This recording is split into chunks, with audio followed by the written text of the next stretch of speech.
Oke, Bapak Ibu, ya kita lanjutkan ya.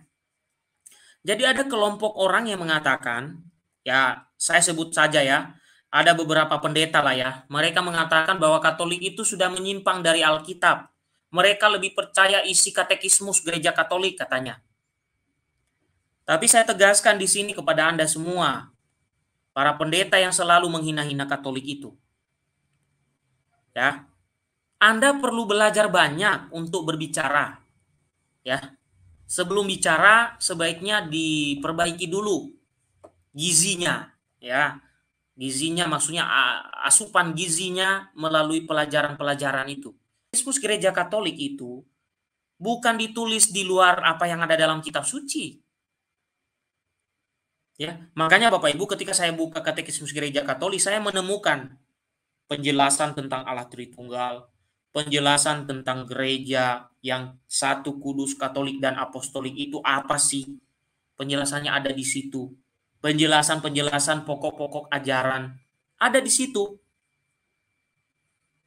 Jadi akan menjadi aneh jika ya, jika ada orang mengatakan kepada kita bahwa kita itu sudah menyimpang dari kitab suci dan lebih percaya dengan katekismus gereja Katolik.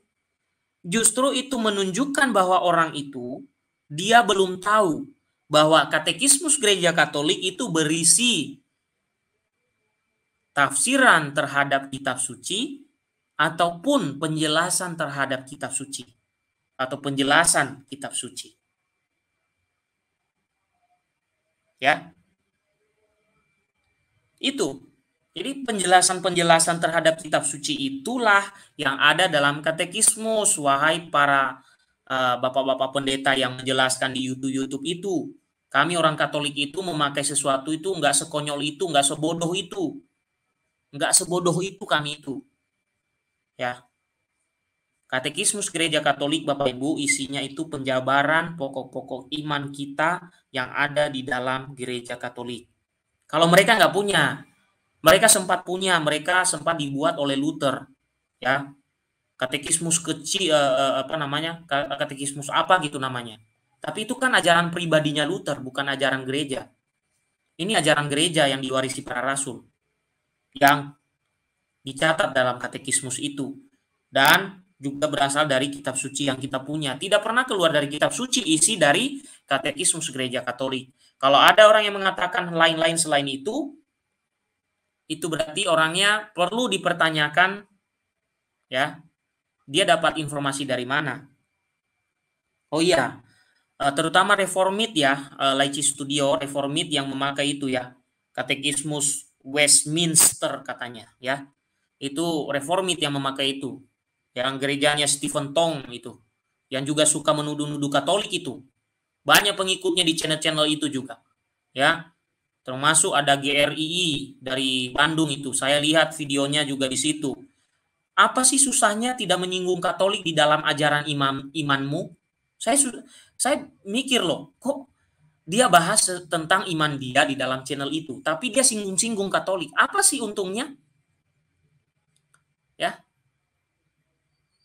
di channelnya Pak Mengapu Sagala, di channelnya Pendeta MYM, channelnya Patrice Smith, menyinggung-nyinggung Katolik di sana. Apa untung Anda menyinggung Katolik ketika Anda mengajarkan ajaran imanmu? Bukankah Anda merasa rugi? Karena Anda harusnya fokus kepada ajaran imanmu sendiri. Apalagi konteksnya di situ kamu sedang menjelaskan tentang imanmu. Kan sayang sekali orang yang mendengarkan ya itu kok seperti disuguhi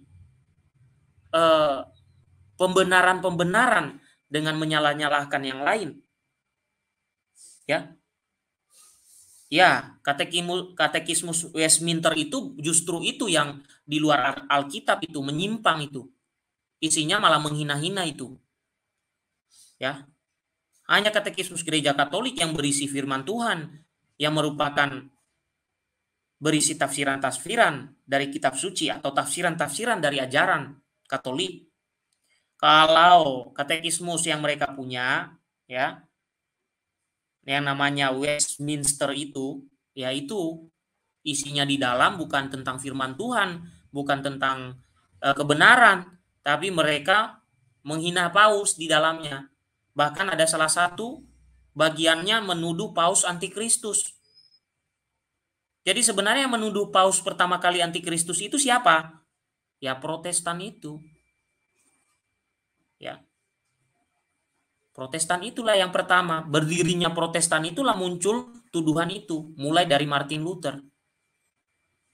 Menuduh Paus antikristus. Makanya nggak sesuai kalau Anda baca kitab suci, ciri-ciri antikristus itu apa? Tidak sesuai dengan apa yang dituduhkan Luther dengan kitab suci 1 Yohanes 2. Ciri-ciri antikristus itu tidak sama akhirnya.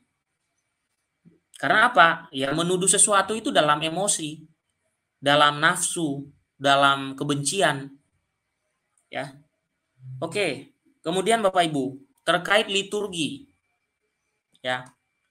Ajaran para rasul itu juga meninggalkan, atau para bapak-bapak gereja ataupun para murid mereka itu meninggalkan liturgi-liturgi Bapak Ibu ya, model-model liturgi yang kemudian diwarisi di dalam ritus-ritus yang dipunyai oleh gereja-gereja. Ya. Contoh ya, ada liturgi menurut Yohanes Chrysostomus, ada liturgi menurut Ambrosius dan lain-lain itu. Itu adalah warisan dari para murid para rasul. Bagaimana Anda tahu bagaimana berdoa atau bagaimana tata ibadah yang dilakukan oleh para rasul atau para bapak apostolik atau para bapak gereja? Di dalam Alkitab Bapak Ibu, sama sekali tidak ada penjelasan tentang tata cara bagaimana kita beribadah. Yang kurang lebih ada itu hanya berbicara mereka berkumpul, mendengarkan pengajaran dan memecah-mecahkan roti. Oh, kalau itu selalu dilakukan oleh Katolik kalau itu. Itu informasi yang kita dapatkan dari kitab suci. Tetapi kita tidak mendapatkan bagaimana caranya mereka berdoa. Apakah tangannya diangkat atau tangannya dikatupkan atau dilipat atau bagaimana? Baru kita temukan itu kalau kita belajar tradisi suci para rasul. Misalnya kita membaca Didache, kita membaca sejarah, kita membaca ajaran-ajarannya para murid-murid para rasul, baru kita temukan, oh begitu toh cara mereka dulu beribadah. Oh begitu ya cara mereka beribadah. Anda tidak akan tahu itu kalau Anda tidak punya tradisi suci para rasul. Makanya saudara-saudara kita di luar sana itu bebas membuat cara tata ibadah itu. Bebas membuat cara tata beribadah. Ada yang loncat-loncat lah, ada yang kekinian lah, mereka pakai drum, pakai band, pakai alat musik yang seperti konser lah. Kenapa orang itu bebas seperti itu? Ya karena mereka tidak punya tradisi suci para rasul. Bagaimana para rasul dulu beribadah? Mereka nggak punya. Karena mereka hanya bilang sholat skriptura. Di skriptura tidak dijelaskan. Makanya orang bebas beribadah. Ada yang tepuk-tepuk tangan, lompat-lompat. Seperti sedang konser. Ya. Ada yang seperti orang kesurupan. Ada yang teriak-teriak. Ada yang ya macam-macam lah. Kenapa mereka bisa seperti itu membuat tata-tata cara ibadah seperti itu mereka buat? Kenapa mereka tidak ada yang seragam, tidak ada yang sama, tidak ada yang serasi satu sama lain? Kenapa? Mereka tidak punya tradisi suci para rasul sehingga mereka tidak punya tata perayaan liturgi. Yang ada adalah setiap orang masing-masing yang mendirikan gereja itu dia buat sendiri tata caranya. Apalagi dia mengandalkan misalnya mana tulisan dalam kitab suci tentang tata cara para rasul beribadah. Tidak ada. Yang ada hanya 2 poin. Mereka berkumpul, mendengarkan firman Tuhan, mendengarkan pengajaran para rasul, dan memecah-mecahkan roti. Dan itu selalu dilakukan oleh Katolik itu. Tapi tata caranya tidak pernah ditulis. Anda menemukan di dalam tradisi suci para rasul. Makanya tradisi suci para rasul jangan Anda buat di mindset Anda sebagai tradisi leluhur. Itu keliru. Contoh yang lain lagi, sakramen-sakramen Bapak Ibu. Ya.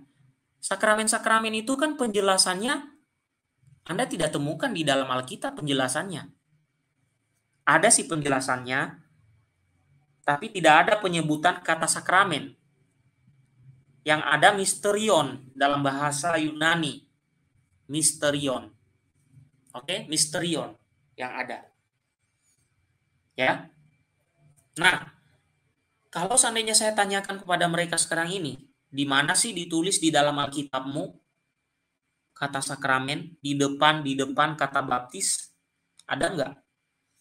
Atau di depan perjamuan kudus ditulis kata sakramen? Anda pasti tidak akan menemukan. Kecuali buka bahasa Yunani atau bahasa Latin, baru Anda temukan.